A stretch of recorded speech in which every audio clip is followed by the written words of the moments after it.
Baiklah, Assalamualaikum warahmatullahi wabarakatuh. Perkenalkan, nama saya Vigo Dwi Putra dengan NIM 21042369. Izin membuat video tentang mata kuliah Manajemen Risiko dan Kebencanaan. 1. Konsep-konsep dari pengurangan risiko bencana. Pengurangan risiko bencana atau PRB bukan sekedar upaya pencegahan bencana, melainkan sebuah pendekatan komprehensif yang mengintegrasikan strategi mitigasi dan adaptasi untuk membangun ketahanan masyarakat terhadap berbagai ancaman. PRB tidak hanya berfokus pada upaya fisik seperti pembangunan, mencakup aspek sosial, ekonomi, dan lingkungan. Upaya mitigasi. 1. Perencanaan tata ruang. Penetapan zonasi risiko bencana dan pengaturan tata ruang yang mempertimbangkan potensi bahaya adalah langkah penting untuk mengurangi paparan masyarakat terhadap risiko bencana. Ini melibatkan identifikasi daerah rawan bencana seperti zona banjir, gempa, atau tsunami, dan kemudian menetapkan pembatasan atau rekomendasi terkait penggunaan lahan wilayah-wilayah tersebut. 2. Pembangunan infrastruktur tahan bencana. Ini mencakup pembangunan rumah, sekolah, fasilitas publik, jalan, jembatan, dan infrastruktur lainnya dengan desain yang tahan terhadap gempa, tsunami, banjir, dan bencana lainnya. Desain infrastruktur yang tahan bencana tidak hanya mempertimbangkan material bangunan yang kuat tetapi juga lokasi yang aman dan aksesibilitas untuk evakuasi darurat. 3. Pendidikan dan penyuluhan. Peningkatan pengetahuan dan kesadaran masyarakat tentang risiko bencana dan cara penanggulangan sangat penting dalam mengurangi kerentanan. Edukasi dan penyuluhan terus-menerus diperlukan untuk mengajarkan masyarakat tentang tindakan yang harus diambil sebelum, selama, dan setelah bencana.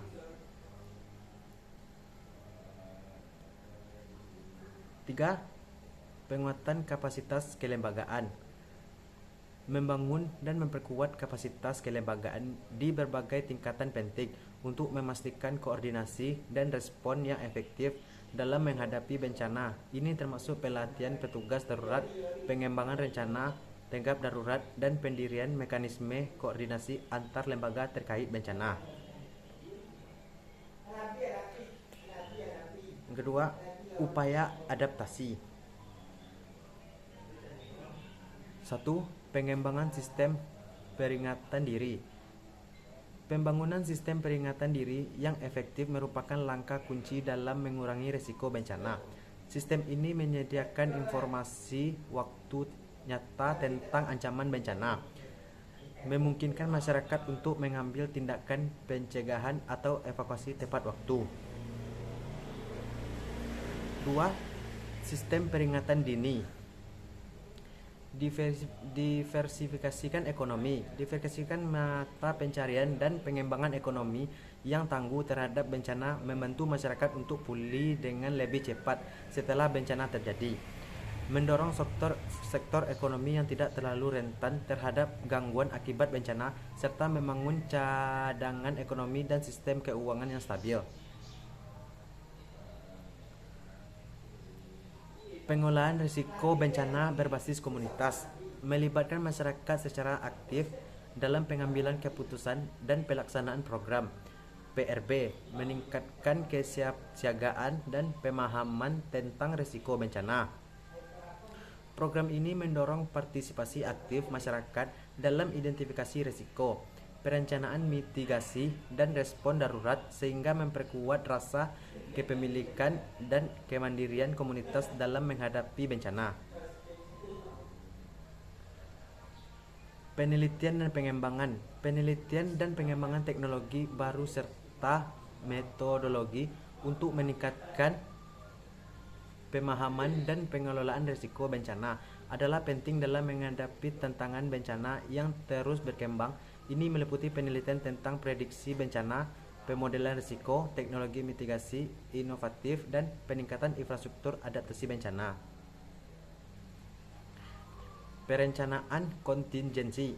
Berbagai definisi diberikan oleh UNISDR, Strategi Internasional untuk Pengurangan Bencana PBB, IASC, Federasi Internasional, dan BNPB. Akan tetapi, istilah perencanaan kontingensi digunakan untuk berbagai kegiatan dalam konteks yang eragam untuk menjawab beberapa pertanyaan mendasar tentang situasi yang potensial, jenis-jenis bencana atau krisis yang dapat terjadi, yang ditangani, dan tindakan yang perlu dilakukan, besarnya biaya yang diperlukan. Selanjutnya, konsep ketahanan masyarakat dalam konteks kebencanaan. Konteks ketahanan masyarakat dalam konteks kebencanaan melibatkan kemampuan masyarakat untuk bertahan dan beradaptasi terhadap bencana serta kemampuan untuk memulihkan dari setelah bencana terjadi. Ini melakukan berbagai aspek termasuk keberlanjutan fungsi-fungsi dasar dalam masyarakat yang memungkinkan kelangsungan hidup dan kesejahteraan masyarakat.